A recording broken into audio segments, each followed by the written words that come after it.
Bismillahirrahmanirrahim, Sobat Kemara Sunyi dimanapun teman-teman berada. Pada kesempatan kali ini, kami akan membagikan kisah yang dikirim oleh Sobat Kemara yang bernama Gigi yang asalnya dari Pemalang.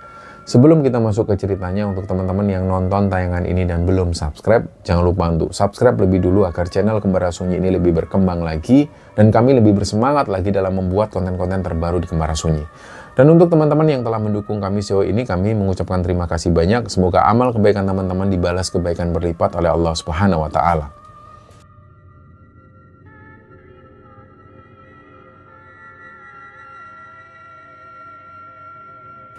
Ya, cerita di episode kali ini teman-teman ceritanya dibagikan oleh Sobat Kembara yang namanya Gigi. Jadi Gigi ini asalnya dari Kabupaten Pemalang, Jawa Tengah. Nah, di cerita kali ini Gigi mau membagikan pengalamannya waktu dia dan rombongannya ini mendaki Gunung Slamet via jalur Jurangmangu. Dan peristiwa pendakian ini terjadi pada tanggal 22 Juli tahun 2018. Nah, waktu itu Gigi ini mendaki sama anggota rombongan yang lumayan banyak juga, totalnya itu ada 10 orang. Di situ ada 6 cowok dan juga 4 orang cewek. Nah, untuk anggota cowoknya di situ ada Gigi, terus ada temennya yang namanya Anang, Cimot, Sidan, Ajis, dan juga Bagong. Sedangkan untuk rombongan teman-teman cewek di situ ada Tina, Lia, Aci, dan juga Hana. Sebenarnya di awal rencana mereka itu yang niat mau mendaki ini cuma 8 orang. Jadi waktu itu cuma ada Gigi, Cimot, Anang, Bagus, Ajis, Tina, sama Lia. Di situ mereka berdelapan ini sebenarnya sudah sepakat jauh-jauh hari mereka akan kumpul dan akan berangkat ke base camp itu hari Minggu pagi. Nah, akhirnya pas hari Minggu paginya sekitar jam 7 itu Gigi ini sudah bangun lebih dulu, dia langsung mandi dan dia sudah siap-siap untuk ngumpulin teman-temannya yang lain. Kebetulan desa tempat tinggal Gigi ini lokasinya itu deket banget sama base camp Jurangmangu. Ya, jarak dari desa tempat tinggal Gigi di desa Gambuan menuju ke base camp itu kalau ditempuh naik motor ini cuma butuh waktu sekitar 10 menitan. Jadi Gigi di situ nggak terlalu buru-buru berangkat pagi. Singkat cerita sekitar jam 8-an, Gigi bersama 7 temennya yang sudah janjian tadi itu kumpul di rumahnya si Anang. Di situ mereka mulai ngecek-ngecek lagi barang bawaan. Mereka memastikan apakah tenda sudah dibawa, matras dicek lagi, sleeping bag, dan juga logistik dipastikan aman semua. Waktu itu sudah sekitar jam setengah 9 pagi, dan posisi mereka ini sudah siap. Mereka sudah siap mau berangkat OTW menuju ke base camp. Nah, tiba-tiba di situ Aci nelpon ke HP-nya Gigi. Aci ini langsung nanya, "Gi, kamu udah berangkat belum?" Di sini Aci minta izin untuk ikut rombongan mendaki dan dia minta supaya teman-teman yang lain itu nunggu dia datang dulu. Ternyata usut punya usut, Aci ini tahu rencana pendakian teman-temannya gara-gara dia ngelihat story WA-nya Gigi. Nah, pas mendengar Aci minta ditungguin, Gigi sempat nanya juga ke Aci, "Loh, kamu ini bukannya lagi di Jakarta ya?" Terus Aci jawab di situ, "Iya, ini aku lagi OTW kok. Lagi balik kampung, tungguin ya, aku lagi balik kampung bareng temanku juga ini." Nah, temennya Aci ini namanya Hana. Aci bilang waktu itu kalau posisinya sudah dekat. Dia meyakinkan Gigi, ya paling enggak setengah jam lagi lah dia sampai rumahnya Gigi. Akhirnya Gigi nutup telepon dan dia rembukan lagi sama teman-teman yang sudah ngumpul di situ. Di rumah Anang itu, Gigi ngomong ke teman-temannya. Di situ mereka diskusi sebentar untuk ngambil keputusan. Ya di situ Gigi ngomong sejujurnya bahwasanya ini Aci sama temennya yang namanya Hana itu mau ikut. Gimana? Kalian mau nggak nunggu? Dan akhirnya mereka semua ini sepakat nungguin Aci. Jadi Gigi dan teman-teman ini nunggu di situ 1 jam ini kok nggak sampai-sampai. Katanya setengah jam sudah sampai, tapi sampai 1 jam Aci belum juga muncul dan belum juga ngasih kabar. Dan setelah ditunggu sampai 2 jam, barulah Aci ini ngabarin kalau dia akhirnya sudah sampai di rumah. Nah, karena rumah Aci ini beda desa sama desa tempat si Anang tinggal, akhirnya Gigi itu jemput Aci. Gigi boncengan sama Anang naik motor untuk jemput Aci dan temennya yang namanya Hana itu ke rumah Aci. Dan sampailah mereka berdua di pekarangan rumah Aci. Di situ karena merasa sudah nunggu kelamaan ya Gigi langsung tanya, "Ini kamu serius? Kamu baru nyampe rumah langsung ikut daki ini?" Si Aci itu santai aja jawabnya, dia bilang, "Iya serius, kapan lagi aku bisa daki, mumpung lagi di rumah ini." Terus Gigi nanya lagi soal persiapan Aci. Karena kalau mau naik gunung itu kan ya harus bawa perlengkapan yang jelas dan juga perlindungan yang aman. Jadi Gigi nanya, emang kamu sudah siap? Terus perlengkapannya gimana? Terus urusan logistik dan lain-lain itu gimana? Si Aci bilang, udahlah gampang, ntar aku pakai baju seadanya aja. Yang penting aku kan pakai jaket, jadinya ya aman lah. Logistik nanti aku tolong anterin, beli di toko atau di supermarket lah. Nanti barang-barangnya disatuin aja di tas kamu, Gi. Aku minta tolong nitip. Nah, dalam hati Gigi, dia sempat ngerasa jengkel dan agak sedikit emosi juga pas denger Aci ngomong seperti itu. Dia ngerasa nyesel juga sudah buang-buang waktu berjam-jam cuma nungguin si Aci dan temennya ini. Ya tapi mau gimana lagi? Kalau mau nolak secara langsung juga nggak enak karena Aci ini teman sendiri dan teman lama juga. Dan posisi mereka sudah terlanjur nungguin lumayan lama. Akhirnya dengan berat hati Gigi nganterin Aci dulu. Dia bawa motor nganterin Aci belanja logistik ke sebuah toko. Nah di toko itu mereka beli mie instan, air botol yang ukuran besar, sampai cemilan-cemilan, jas hujan plastik juga dibeli, dan macem-macem lah kebutuhan lainnya dibeli. Terus gara-gara proses belanja dan juga bongkar muat barang ini, itu kan otomatis barang-barangnya Gigi ini dibongkar lagi. Akhirnya waktu berangkat itu jadi semakin molor.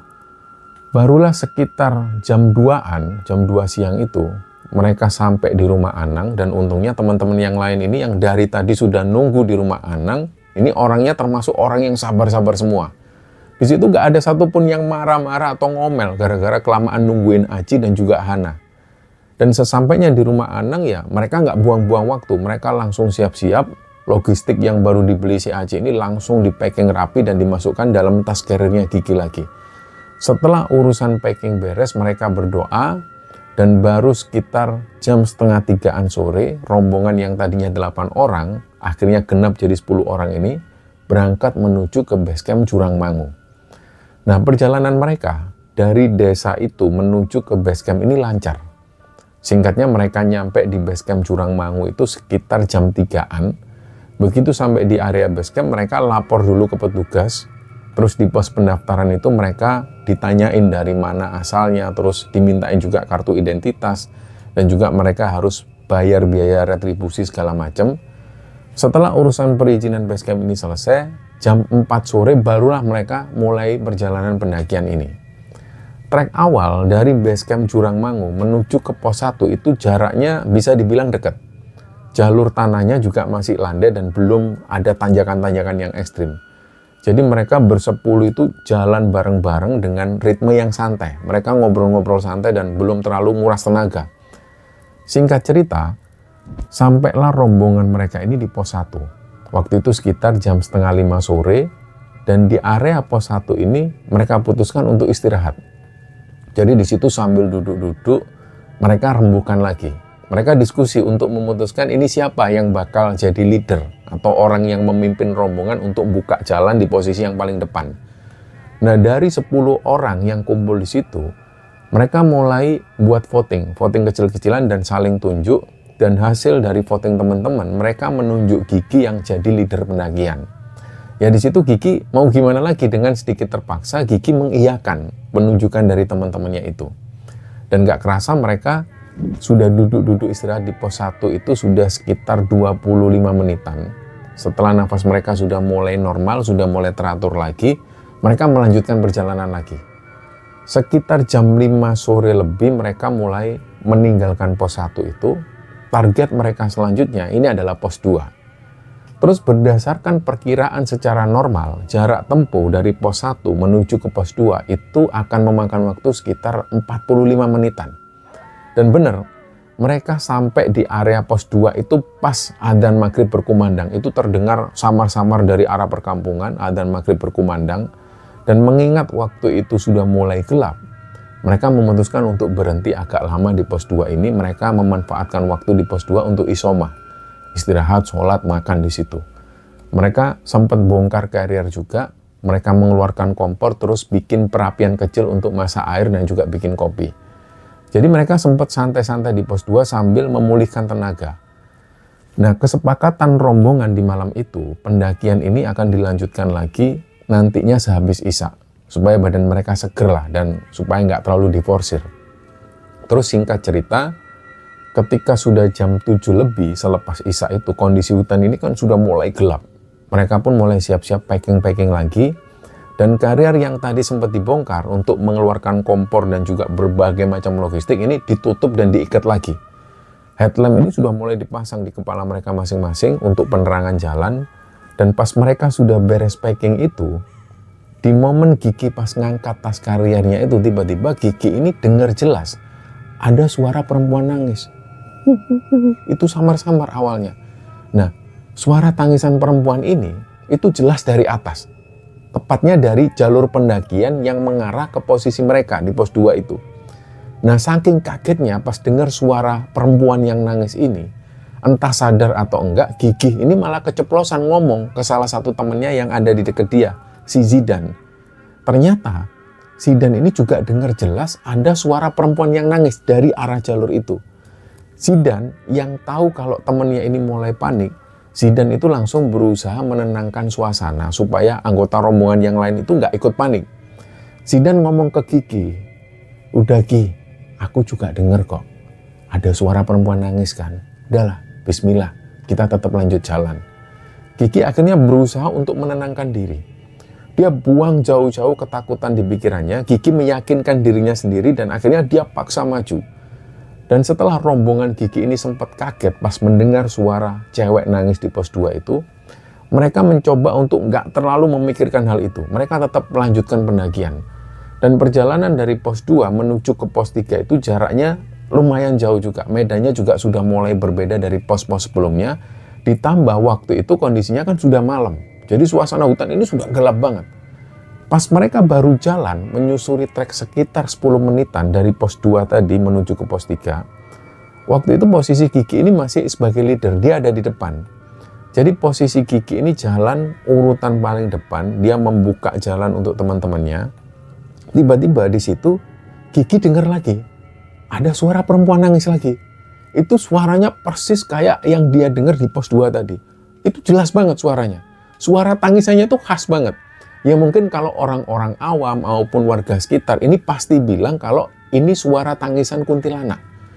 Begitu mendengar ada suara kuntilanak yang nangis ini untuk yang kedua kalinya, Gigi langsung berhenti di situ. Dia diam. Dia sempat bengong di tempatnya berdiri itu dan pikirannya waktu itu sudah kemana-mana. Secara waktu itu dia yang posisinya ini jalan yang paling depan. Jadi dia yang harus berhadapan langsung duluan sama kondisi yang ada di depannya. Nah, karena ngerasa waktu itu ada yang nggak beres, Gigi nengok ke belakang untuk memastikan kondisi teman-temannya yang lain. Nah, pas Gigi nengok ke belakang ini, dia ngelihat ekspresi teman-temannya yang cowok ini semua berubah. Wajahnya sudah pucat semua. Kelihatan banget dari sorot center headlampnya Gigi itu, ini teman-temannya yang cowok ini ketakutan semua. Tapi anehnya, pas Gigi ngelihat ke arah teman-teman yang cewek, nah, wajah-wajah dari teman-teman yang cewek ini itu biasa-biasa saja. Mereka ini sama sekali nggak kelihatan takut, malah kelihatan mereka ceria banget, seolah-olah nggak ada kejadian apapun. Terus yang membuat Gigi makin heran adalah di situasi yang seperti itu, teman-teman ceweknya ini malah sempet-sempetnya candain teman-teman yang cowok. Jadi mereka ngobrol santai, kayak jalan-jalan biasa aja. Dari kejadian itu Gigi ini baru paham, ternyata suara tangisan perempuan atau suara tangisan kuntilanak tadi, ini yang denger cuma rombongan yang cowok. Sementara rombongan teman-teman cewek ini sama sekali nggak ada yang mendengar suara tangisan kuntilanak itu. Jadi Gigi akhirnya diam dan dia nggak menceritakan apa yang dia dengar kepada teman-teman ceweknya. Ya supaya mereka, teman-teman cewek ini nggak takut. Akhirnya mereka paksakan lanjut lagi perjalanan malam itu. Pas di pertengahan jalan antara pos 2 menuju ke pos 3 itu, rombongan ini sempat berhenti sebentar. Di situ yang cowok-cowok ini sudah ngerasa kayaknya ada yang janggal. Hawanya itu nggak enak banget. Makanya tanpa ngomong panjang lebar, semua rombongan yang cowok-cowok ini sepakat istirahatnya ini nggak usah lama-lama di situ. Mereka cuma memanfaatkan waktu istirahat itu untuk minum air sama makan-makan cemilan lah. Pokoknya makan seperlunya untuk sekedar ganjal perut. Terus mereka langsung lanjut jalan lagi. Singkat cerita, sampailah rombongan ini di pos 3. Nah, di pos 3 ini mereka istirahat kayak biasanya, mereka meluruskan kaki yang pegel-pegel, dan paling lama mereka menghabiskan waktu istirahat di pos 3 itu sekitar 15 menitan lah. Setelah dirasa tenaganya ini sudah lumayan pulih, mereka bersiap lagi untuk melanjutkan perjalanan dari pos 3 menuju ke pos 4. Nah, pas mau jalan lagi dari pos 3 menuju ke pos 4 itulah Gigi merasa dia sudah nggak sanggup lagi kalau terus-terusan jadi leader. Akhirnya di situ Gigi ngomong ke rombongan, dia minta supaya digantikan posisi. Dia bilang ke teman-temannya, udah aku cukup, aku udah nggak bisa lagi jadi leader. Minta maaf, tolonglah yang lain. Jadi dari yang awalnya dia jalan di urutan paling depan sendiri, dia minta pindah posisi jadi di nomor 3 dari belakang.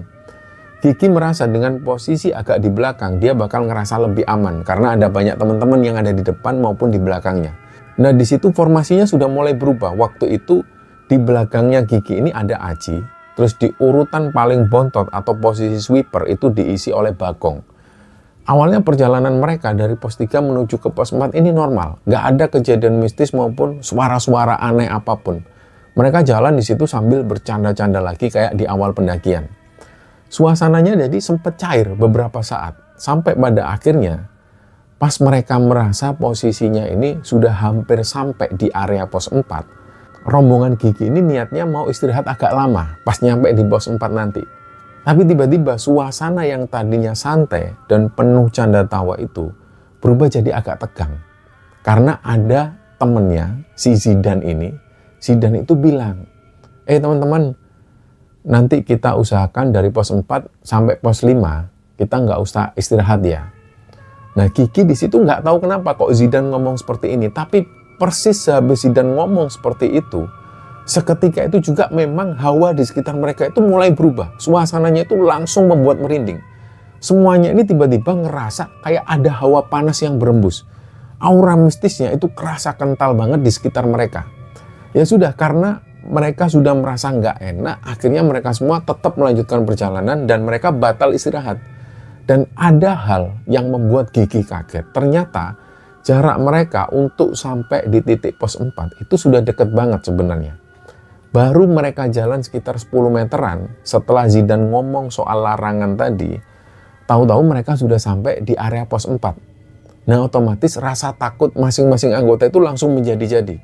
Pikiran mereka ini sudah dipenuhi dengan ketakutan karena ingat sama omongannya Zidan tadi yang melarang mereka untuk istirahat di pos 4 maupun pos 5. Singkat cerita, dari mulai mereka melewati titik pos 4 itu dengan dipenuhi rasa takut yang luar biasa, mereka semua akhirnya menambah ritme langkah kaki mereka. Jadi mereka bersepuluh itu jalan agak cepat juga dari pos 4 menuju ke pos 5. Nggak ada yang berani noleh kanan, noleh kiri maupun ngelihat ke arah hutan. Semuanya itu fokus ngelihat ke arah jalanan yang ada di depan. Dan pas mereka akhirnya sampai di area pos 5, ada satu kejadian yang di luar nalar. Nggak tahu kenapa, tanpa ada yang ngasih aba-aba sebelumnya, semua anggota rombongan itu ini ngomong kalimat yang sama secara bersamaan. Dan ini aneh banget. Jadi pas sampai pos 5 itu, semua itu langsung ngomong secara serempak. Yuk lanjut jalan yuk. Dan itu bareng ngomongnya. Nggak ada satupun yang minta break untuk sekedar minum atau nurunin tas. Mereka ngomong seperti itu. Seolah-olah di sini insting mereka semua itu kayak ngasih peringatan bahwa tempat ini kayaknya nggak aman untuk disinggahi. Akhirnya dari pos 5 itu mereka memaksakan diri lagi untuk lanjut jalan menuju ke pos 6. Gigi ini sampai lupa kepastiannya jarak tempuh yang mereka butuhkan dari pos 5 menuju ke pos 6 itu memakan waktu berapa jam. Saking tegangnya suasana malam itu. Nah, pas posisi mereka ini lagi ada di pertengahan jalan antara pos 5 mau sampai ke pos 6, teman mereka yang namanya Ajis ini minta break. Dia minta istirahat dan Ajis kelihatan capek banget waktu itu. Ya karena kondisi fisik yang sudah nggak bisa dibohongi, akhirnya rombongan ini pun memutuskan break sebentar untuk ngasih kesempatan kepada Ajis istirahat. Dan pas waktu mereka duduk itu, tiba-tiba dari arah dekat mereka terdengar jelas ada suara anak-anak kecil yang ketawa. Jadi kayak ada anak mainan di situ. Suara ketawanya itu keras banget. Kayak anak-anak kecil yang mainan. Dan ketawa ini diulang terus-menerus sampai 3 kali kejadiannya. Dan yang membuat suasana ini makin kacau, suara anak-anak kecil yang ketawa ini nggak cuma didengerin sama anggota cowok, tapi semua anggota rombongan mendengar suara ketawa si anak-anak kecil ini. Jadi total 10 orang itu mendengar secara jelas tanpa terkecuali. Akhirnya kejadian ini membuat rombongan itu ketakutan semua. Nah, si rombongan yang cewek-cewek ini, yang tadinya kelihatan santai itu, pas mereka mendengar suara anak kecil yang ketawa-ketawa itu, si cewek-cewek ini langsung teriak ketakutan. Aci sama Tina itu bahkan sampai nangis histeris. Di posisi itulah Aci dan Tina ini sudah putus asa dan mereka minta turun. Mereka minta balik dan gak mau meneruskan pendakian malam itu. Terus di situasi yang kacau balau itu, Zidan langsung mengambil kendali rombongan. Zidan ini nyoba sekeras mungkin untuk menenangkan teman-teman cewek yang nangis ketakutan itu. Dia kumpulin teman-temannya jadi satu titik merapat semua. Disitulah mereka mulai dipandu oleh Zidan untuk membaca-baca doa sebisanya, sesuai dengan keyakinan agama mereka masing-masing. Zidan di situ juga menegaskan dan sempat mewanti-wanti ke mereka semua bahwa anggota ini harus hati-hati. Kalian harus hati-hati, harus jaga pikiran dan jaga omongan. Jangan sampai ada yang ngelamun. Dan gak lama setelah mereka nunduk dan baca doa itu, akhirnya suasana ini kembali santai lagi. Dan ketika mereka sudah mulai agak tenang dan mulai bisa diajak komunikasi lagi, mereka memaksa untuk melanjutkan perjalanan malam itu. Sepanjang jalan dari tempat kejadian itu menuju ke pos 7, secara fisik memang nggak ada kejadian-kejadian aneh yang mereka alami lagi. Singkat cerita, dengan sisa tenaga dan juga mental yang ada, sampailah rombongan mereka ini di pos 7. Dari awal rencana pendakian, pas masih di bawah tadi, sebenarnya mereka semua itu niatnya sudah mau buka tenda dan ngecamp di pos 8. Tapi karena malam itu mereka sudah mengalami rentetan kejadian mistis yang bertubi-tubi, sampai membuat yang cewek-cewek ini nangis histeris minta pulang, akhirnya mereka semua merubah rencana. Mereka nggak memaksakan diri naik ke pos 8, malam itu mereka menurunkan semua peralatan, mereka bangun tenda di situ dan ngecamp di area pos 7. Nah, malam itu di area pos 7, karena sudah ngerasa banyak kejadian ganjil, rombongan ini memutuskan berhenti dan mereka bangun tenda di situ. Rombongan Gigi ini bawa logistik yang lumayan lengkap. Termasuk mereka ini bawa 3 tenda ukuran sedang. Dan supaya aman dan gampang untuk komunikasi, mereka sepakat mereka akan mendirikan 3 tenda ini, posisinya itu saling berhadapan. Dibuat muter membentuk formasi segitiga. Terus di tengah-tengah formasi tenda yang segitiga itu mereka bikin perapian atau api unggun untuk sekedar menghangatkan badan. Singkatnya, setelah 3 tenda itu berdiri, mereka semua kumpul dan makan malam bareng-bareng di dekat api unggun. Setelah selesai makan, Aziz dan Bagong yang sudah capek banget, kondisi fisik mereka juga sudah drop. Akhirnya Aziz sama Bagong ini izin ke teman-temannya, dia pengen tidur duluan. Jadi 2 orang ini masuk tenda tidur duluan. Sisa rombongan yang lain termasuk Gigi dan Aci, mereka masih duduk-duduk di luar mengelilingi api unggun itu. Waktu itu suasananya ini sudah mulai santai. Mereka sudah kenyang, sudah bikin kopi dan sudah ngobrol ke sana kemari. Nah, pas momen ngobrol inilah posisi duduk Gigi itu bersila di tanah. Nah, pas Gigi duduk bersila itu, di sampingnya ini ada Aci. Posisi Aci itu rebahan nyantai dan kakinya Aci itu diselonjorkan numpang di atas pahanya Gigi. Ya awalnya Gigi biasa saja karena dia nggak mikir aneh-aneh. Aci ini kan temennya. Jadi dia sudah menganggap Aci ini teman satu rombongan yang ya dia pengen istirahat, ingin naikkan kakinya di pahanya Gigi. Tiba-tiba kupluk jaket yang dipakai Gigi itu ditarik kenceng ke belakang sama si Aci. Gigi kaget waktu itu, refleks kepalanya ini langsung noleh ke arah belakang, menghadap ke wajahnya Aci. Dan pas Gigi noleh itulah dia ngelihat jaket di bagian depan yang dipakai Aci itu, mohon maaf, sudah kebuka. Belum sempat Gigi mikir, tiba-tiba rambutnya Gigi itu dijambak oleh Aci. Gigi ditarik paksa dan Aci ini berusaha nyium Gigi. Di momen sepersekian detik itu, kesadaran Gigi ini langsung balik. Dia ngerasa kok ada yang salah sama Aci. Aci ini ngapain kok nyium aku? Nah, Gigi akhirnya melepaskan cengkraman Aci sambil dia berucap, "Astagfirullahaladzim." Pas Gigi berhasil berdiri dari duduknya itu, dia langsung ngelihat ke arah sekeliling perapian. Ternyata yang dilihat oleh Gigi, teman-temannya yang tadinya ini duduk bareng, yang mengelilingi api unggun sambil duduk santai, dalam pandangan Gigi waktu itu, mereka ini ternyata sedang berbuat tidak senonoh. Gigi melihat mereka semua ini lagi mesum. Nah, ngelihat kejadian yang gak pantas itu, Gigi langsung meledak marahnya. Gigi ngamuk sejadi-jadinya di situ. Dan saking emosinya, api unggun yang masih nyala di tengah-tengah itu ditendang sama Gigi sampai barangnya ini berhamburan semua. Barang-barang dan perlengkapan yang ada di situ itu dilempar semua sama Gigi. Sambil dia marah-marah, Gigi teriak ke teman-temannya, asu kowe kabeh, kalau mau mesum jangan di sini. Dan waktu itu Gigi sudah kehilangan kontrol, dia sudah nggak sadarkan diri, saking marahnya, dia marah besar, dan semua teman-temannya langsung diam di situ. Nggak ada satupun yang berani melawan omongannya Gigi. Mereka semua itu kayak bingung ngelihat Gigi yang ngamuk-ngamuk seperti itu. Terus Gigi di sini langsung ngomong ke teman-temannya, udah, kita nggak usah mendirikan tenda di sini, kita bakal ngecamp. Udah lanjut jalan sekarang, beresin semua, cepet bangunin Aji sama Bagong. Nah teman-temannya nurut semua waktu itu. Gak ada yang banyak ngomong dan gak ada yang berani melawan Gigi. Mereka langsung membangunkan Aji sama Bagong. Terus mereka bongkar tenda yang baru saja mereka bangun itu. Singkat cerita, setelah semua di packing dan semua barang masuk karier, mereka lanjutkan perjalanan malam itu juga menuju ke pos selanjutnya. Nah di momen pendakian kali itu, formasi ini berubah lagi.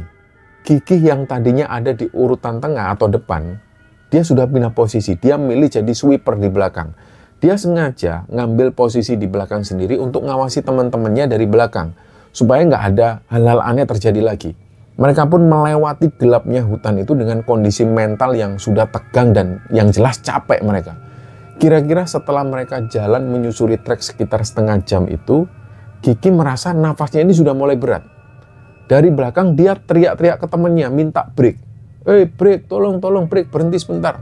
Nah pas lagi break inilah tiba-tiba telinga Gigi itu mendengar suara yang ganjil lagi. Suara ini beda sama suara kuntilanak yang tadi. Yang ini, yang terdengar di bisikan atau di telinga Gigi itu, ini suaranya laki-laki, suaranya berat, suaranya agak ngebas dan terdengar jelas masuk ke telinganya Gigi. Yang jelas, suara laki-laki ini bilang, jangan lanjut ke puncak kalau kalian nggak mau mati. Nah mendengar bisikan itu, mental Gigi ini langsung ciut. Tapi dia berusaha nutupin rasa takutnya itu dari teman-temannya. Dan gak lama setelah istirahat sebentar itu mereka jalan lagi dan akhirnya sampailah rombongan mereka ini di area pos 8. Nah karena Gigi ini kepikiran terus oleh bisikan yang tadi dia dengar, pas begitu sampai di pos 8 ini Gigi langsung ngomong ke teman-temannya, teman-teman aku sampai di sini aja ya. Kalau kalian mau lanjut ke puncak, silahkan lanjut aja nggak apa-apa. Yang jelas aku sudah nggak kuat. Kakiku ini cedera. Nah pas ngomong seperti itu Gigi sengaja acting, dia pura-pura pincang supaya teman-temannya itu percaya. Dan waktu kejadian di pos 8 inilah Gigi sudah lupa jam persisnya. Intinya yang dia ingat waktu itu kondisinya ini tengah malam. Gigi merasa malam itu berjalan lambat sekali. Nah ketika mendengar Gigi mau berhenti dan dia nggak mau melanjutkan ke puncak, Bagong tiba-tiba ikut ngomong juga. Entah karena Bagong ini memang ngerasa kasihan sama Gigi atau memang dia sendiri juga sudah capek, Bagong ngomong ke teman-teman rombongan, ya teman-teman, aku juga sampai sini aja ya, aku mau nemenin si Gigi, kasihan kalau dia ditinggal sendirian di sini, takut kenapa-napa nanti. Terus di situ Zidan selaku orang yang paling dituakan di rombongan itu, dia langsung merespon, oh ya udah kalau gitu Gong, kamu temenin Gigi di sini ya. Singkatnya Gigi ini minta supaya dia ditinggali satu tenda untuk dia dan Bagong. Dia juga minta ditinggali sedikit jatah logistik sama rokok untuk bekal mereka berdua nunggu di pos 8 itu. Nah pas Gigi ini sibuk mendirikan tenda berdua sama Bagong, tiba-tiba Aci ini ngomong, aku juga nggak kuat ini, aku sampai sini aja ya, nunggu sama Bagong sama Gigi. Nah dalam hatinya Gigi, dia ngerasa jengkel sama si Aci ini. Karena dia masih ingat kejadian di pos 7 tadi yang membuat Gigi ini ngamuk luar biasa. Tapi ya mau gimana lagi, posisi mereka ini lagi di atas gunung, Gigi nggak mungkin ngusir Aci. Kalau beneran Aci capek gimana? Akhirnya Gigi membiarkan Aci nunggu bareng mereka. Dan setelah tenda untuk mereka bertiga ini berdiri, Gigi pesen ke rombongan yang mau melanjutkan summit attack itu. Dia bilang, ya udah kalian lanjut aja. Hati-hati ya, nanti pas turun, usahakan nyampe pos ini lagi sekitar jam 8-an pagi lah. Kalau nanti pas kalian sampai aku sama Bagong tidur, bangunin langsung. Akhirnya setelah rombongan ini meninggalkan pos 8, Gigi ini nyuruh Aci langsung masuk ke tenda. Udah Ci, kamu masuk dan tidur duluan sana. Kamu mungkin ngantuk. Si Aci nurut. Ya emang aku ngantuk. Terus akhirnya dia masuk ke tenda, dia tidur si Aci ini. Tinggallah Gigi sama Bagong yang masih duduk-duduk di depan tenda. Terus karena udara malam itu dingin banget sampai nusuk tulang, Bagong ngajak Gigi ini bikin perapian. Gi, ayo Gi, kita nyari kayu bakar yuk, bikin perapian. Yaudah yuk, kita nyari kayu di sekitar sini aja. Terus si Bagong ini ngasih saran supaya mereka mencar, supaya dapat kayunya itu cepat dan banyak. Yuk kita pencar aja lah. Kamu jalan nyari ke area bawah, nanti aku yang nyari ke area atas. Akhirnya mereka berdua pisah. Gigi ini mulai jalan turun ke arah jalur yang tadi mereka lewati. Sedangkan Bagong jalan naik ke arah rute puncak. Nah nggak lama setelah Gigi mulai jalan turun, kira-kira baru sekitar 5 menitan dia nyari ranting di jalur bawah, kakinya Gigi ini kesandung akar. Disitulah keseimbangannya hilang, Gigi di situ jatuh dan terguling. Sekitar hampir 7 meteran dia jatuh terguling itu. Gigi ini sampai kesakitan banget. Dia berusaha bangun nggak bisa. Kepalanya itu agak pusing sehabis jatuh tadi. Pas akhirnya dia berhasil berdiri, dia menyorotkan headlampnya ke sekeliling area. Dia memastikan posisi jatuhnya itu nggak sampai ke jurang. Nah pas Gigi ini melihat di sekeliling, kondisi tempat dia berdiri itu aneh tapi kok nggak asing. Dia perhatikan lagi. Nah di depan itu ada sisa-sisa bekas bara api yang berhamburan. Dari sisa bara api itu Gigi langsung notice di situ. Ternyata dia ini berdiri di pos 7. Tempat di mana tadi mereka sempat mendirikan tenda dan Gigi sempat ngamuk di situ dan sempat nendang api unggun. Jadi nggak masuk akal Gigi yang tadi jalan mendaki dari pos 7 menuju ke pos 8. Ini butuh waktu yang nggak sedikit. Terus di situ dia cuma jalan turun nggak sampai 5 menit. Dan pas Gigi jatuh ke sandung, ini kok tiba-tiba dia sudah ada di pos 7 lagi. Gigi sadar waktu itu dia sudah dipindah secara gaib menuju ke pos 7. Dan dari situlah ketakutan Gigi ini semakin menjadi-jadi. Dia akhirnya lari sekenceng-kencengnya, balik ke atas, dan dia menuju ke pos 8. Saking takutnya, Gigi pas lari itu sambil nangis. Dia terus lari, nggak peduli nafasnya sudah mau habis, dia terus lari. Dan sekitar hampir 1 jam, Gigi itu lari tanpa berhenti sama sekali. Singkatnya setelah kira-kira hampir 1 jam itu, dari kejauhan Gigi mulai ngelihat ada pantulan cahaya api unggun. Dia semakin mempercepat larinya.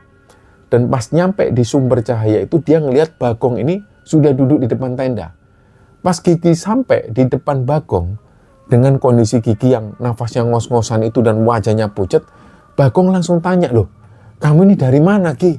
Nyari kayu kok lama banget. Terus mana kayu bakarnya? Nah di sini karena Gigi ini nggak mau Bagong panik dengan kejadian mistis yang baru dia alami, Gigi ini sengaja bohong untuk menutupi kejadian aslinya. Jadi Gigi jawab, gak apa-apa Gong, aku tadi kecapean pas di bawah, pas lagi duduk istirahat, aku sempat ketiduran sebentar tadi. Bagong percaya dan gak nanya macam-macam lagi. Dan gak lama Gigi duduk di samping Bagong, mereka berdua itu merokok sebatang 2 batang di depan perapian. Sampai akhirnya karena sudah saking capeknya, mereka berdua itu ketiduran. Singkat cerita, pagi harinya Gigi dibangunkan sekitar jam 9 pagi dan yang membangunkan itu Aci. Ternyata Aci ini sudah masak dan sudah menyiapkan sarapan untuk mereka bertiga. Waktu itu Aci bikin sarapan yang lumayan enak untuk ukuran orang di atas gunung. Dia bikin roti tawar panggang yang dicampur sama sosis dan saus. Akhirnya mereka bertiga duduk di depan tenda sambil menikmati sarapan itu. Nah di sela-sela mereka pas lagi makan ini, tiba-tiba pikiran Gigi itu melayang ke teman-temannya yang dari tadi malam berangkat ke puncak. Gigi ini sempat ngomong ke Bagong, Gong, ini kok anak-anak belum pada datang ya, belum pada turun juga sampai jam segini. Apa jangan-jangan mereka ini sudah turun ngelewati sini, tapi mereka nggak lihat kita. Bagong langsung nampol pelan pundaknya Gigi. Bagong jawab di situ, kamu itu kalau ngomong yang benar. Udahlah kita tunggu aja, nggak usah pikiran yang aneh-aneh. Pokoknya kita tunggu sampai jam 1. Kalau nanti sampai jam 1 siang mereka tetap belum turun, ya sudah kita turun aja. Gigi diam di situ. Singkat cerita, kekhawatiran mereka akhirnya terjawab sekitar jam 12 kurang. Rombongan teman-temannya yang dari puncak itu akhirnya turun dan sampai di area pos 8. Tapi ada yang aneh dari raut wajah mereka ini. Begitu sampai dan ngelihat Gigi, Zidan ini selaku leader rombongan itu bilang, ayo buruan semuanya yuk beres-beres. Pokoknya sebisa mungkin sebelum adzan maghrib kita sudah harus sampai bawah, sudah sampai pos 2 lah minimal. Waktu itu Gigi ini nggak tahu dan nggak paham kenapa kok Zidan tiba-tiba ngomong seperti itu dan wajahnya itu kayak ketakutan banget. Tapi karena ngelihat situasi yang kayaknya nggak beres, Gigi dan yang lain langsung nurut. Mereka langsung packing semua peralatan, mereka lipat tenda dan bersiap untuk turun. Nah, sekitar jam 1 siang, rombongan ini mulai bergerak meninggalkan pos 8. Awalnya perjalanan turun ini lancar-lancar aja. Nggak ada kendala atau kejadian mistis apapun, dan ini sampai menuju ke pos 6. Karena posisi mereka ini turun gunung, secara logika estimasi waktunya memang jauh lebih cepat ketimbang pas mereka naik. Jadi sekitar jam setengah 3 sore rombongan ini nyampe di area pos 6, dan pas sampai di pos 6 inilah Gigi itu ngantuk luar biasa. Jadi ngantuknya itu beda banget. Kayak ngantuk yang nggak bisa ditahan sama sekali. Gigi sendiri nggak tahu kenapa kok dia bisa seperti itu. Matanya itu kayak lengket banget. Akhirnya dia minta izin ke teman-teman rombongan, dia pingin tidur sebentar, sekitar 10-15 menit lah. Dia bilang ke teman-temannya, udah aku tak tidur dulu, kalau kalian mau jalan turun duluan nggak apa-apa, nanti aku nyusul belakangan. Jadi saking nggak kuatnya, Gigi ini langsung ketiduran di situ. Dan Gigi nggak sadar dia sudah tidur berapa lama. Pas dia bangun dan buka mata, dia kaget karena di sampingnya persis ini ada Aci. Posisi Aci ini ternyata sudah ketiduran juga. Gigi langsung membangunkan Aci. Karena ngejar waktu, mereka berdua nggak banyak ngobrol. Gigi sama Aci ini langsung jalan turun berdua nyusul teman-temannya yang lain, yang kemungkinan mereka sudah jauh di depan. Singkat cerita, sampailah Gigi dan Aci ini di area pos 5. Tapi pas mereka sampai di pos 5, kondisinya sepi. Rombongan teman-teman mereka ini nggak ada di situ. Gigi mikirnya mungkin teman-temannya ini jalannya itu ngebut karena ngejar instruksi Zidan tadi, yang Zidan minta supaya sampai pos 2 itu sebelum maghrib. Jadi di pos 5 itu Gigi istirahat. Dia sempat ambil nafas, terus dia izin ke Aci, dia pengen kencing dulu. Dan gak lama setelah kencing itu Gigi balik lagi ke tempat istirahat tadi. Dia ngelihat Aci ini sudah dalam posisi tiduran lagi. Akhirnya ya di situ Gigi mencoba membangunkan Aci, Cici bangun Ci, ayo jalan lagi yuk. Tapi Aci ini gak bangun-bangun. Dia panggil dengan agak keras, tetap gak ada respon dari Aci. Disitulah Gigi sudah mulai panik, dia cupitlah tangannya Aci. Ci, ayo bangun Ci, kita lanjut jalan.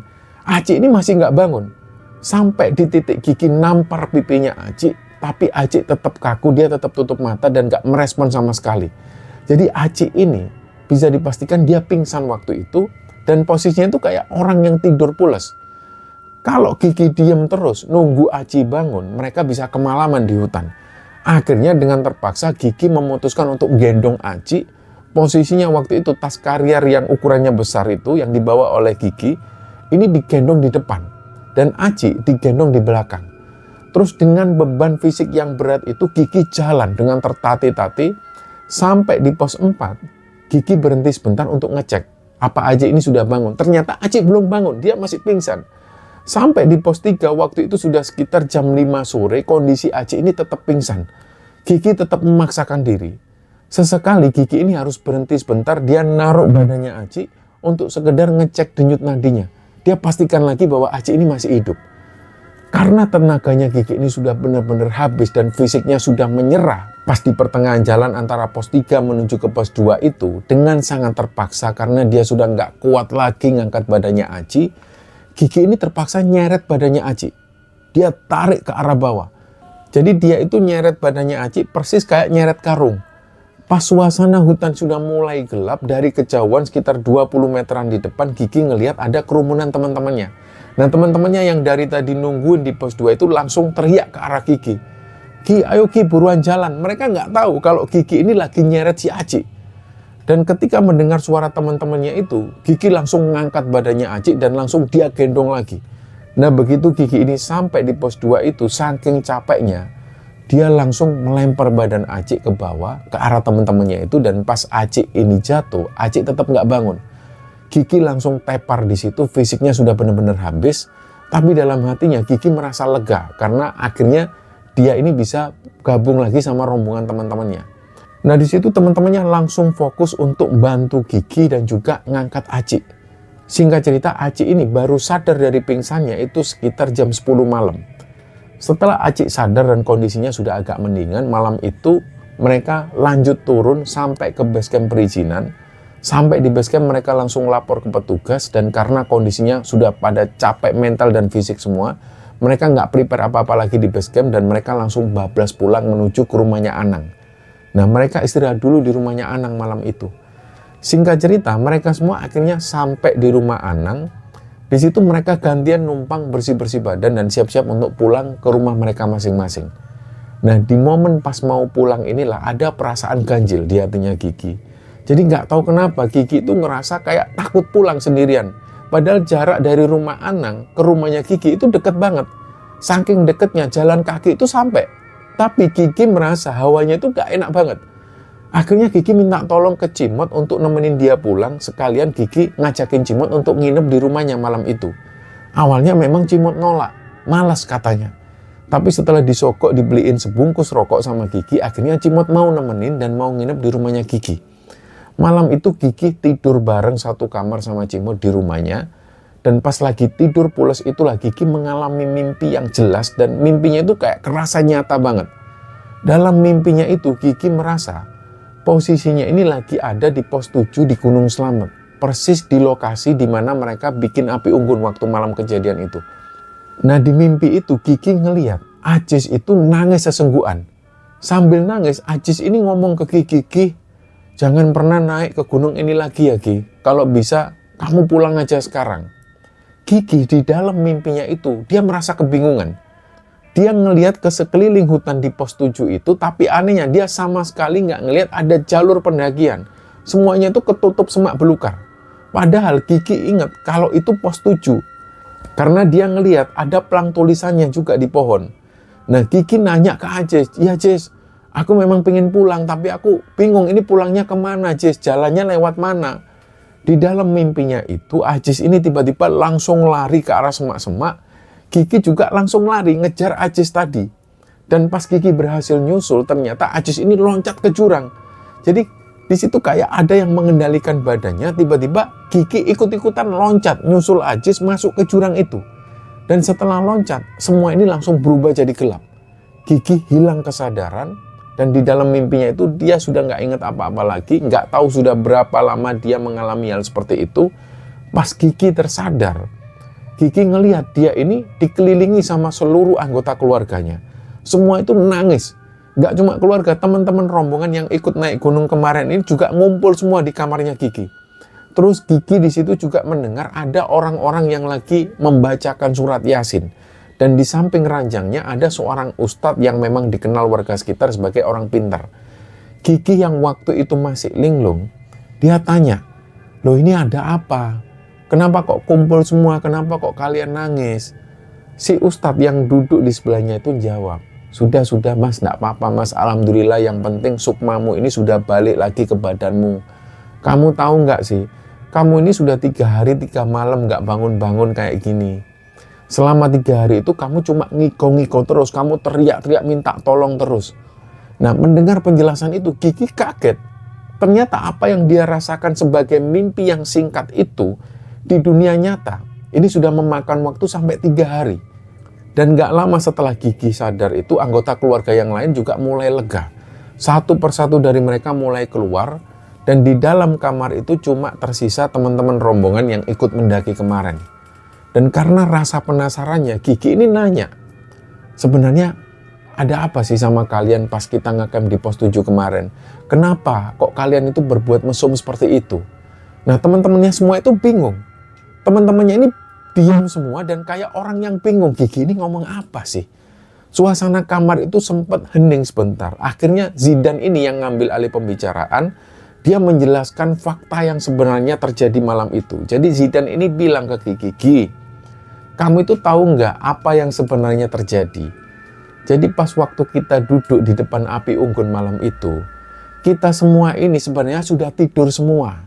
Kita tidur pules saking capeknya. Dan dari semua anak-anak yang tidur, posisiku itu yang paling terakhir melek. Dan pas mau tidur, aku itu sempat ngelihat kamu itu duduk ngelamun sendirian, tatapanmu itu kosong. Jadi aku sempat ngajak ngobrol kamu, aku sempat manggil namamu, tapi kamu itu sama sekali nggak nyaut. Dan kamu cuma jawab, iya, enggak. Cuma ngomong seperti itu.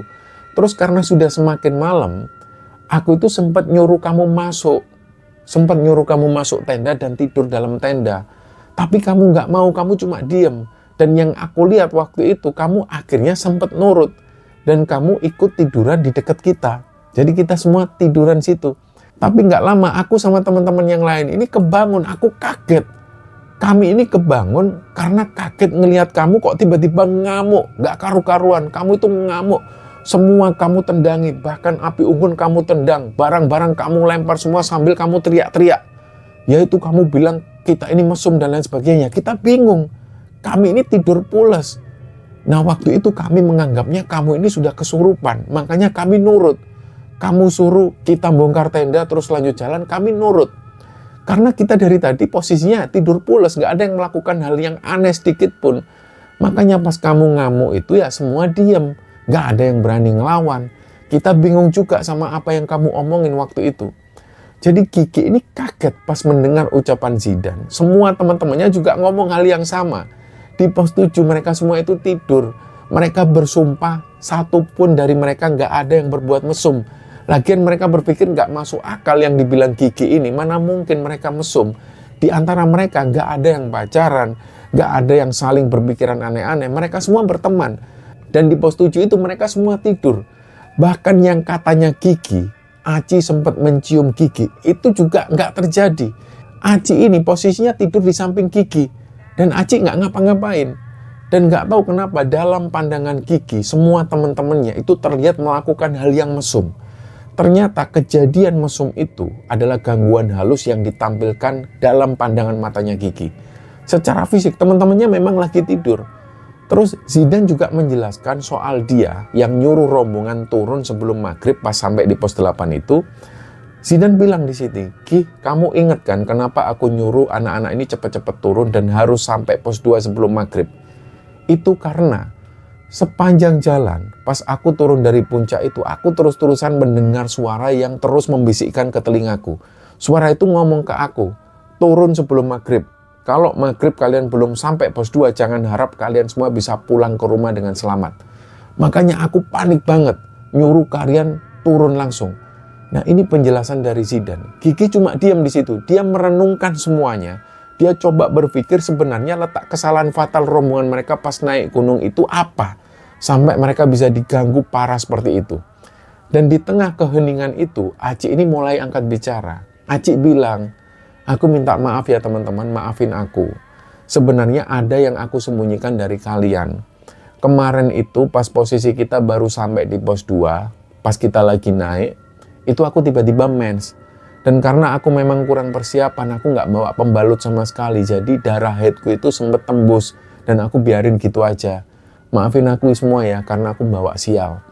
Seketika itu juga Kiki dan semua teman-teman cowok yang ada di ruangan itu diem. Dan nggak lama setelah pengakuan itu, Aci pamit untuk pulang duluan. Dan setelah Aci pergi, teman-teman yang lain juga pamit pulang ke rumah mereka masing-masing. Nah teman-teman, sobat kembara sekalian, sebelum kita benar-benar menutup episode kali ini, ada baiknya kita membedah sedikit kejadian yang dialami Kiki dan rombongan dari dua sudut pandang. Supaya cerita di Kembara Sunyi ini nggak cuma sekedar untuk nakut-nakuti, tapi ada sisi edukasinya juga untuk kita semua. Pertama, kalau kita lihat dari sudut pandang medis dan ilmiah, kalau kita bedah pakai kacamata rasional, apa yang dialami Kiki ini sebenarnya bisa dijelaskan secara medis. Ada yang namanya halusinasi massal dan visual mesum. Waktu di pos 7, Kiki ini sempat ngelihat teman-temannya berbuat hal yang tidak senonoh. Padahal aslinya mereka ini lagi pada tidur pules. Nah di dunia medis, orang yang mendaki gunung tinggi dengan kondisi fisik yang benar-benar habis, itu rentan kena hipoksia atau kekurangan oksigen di otak.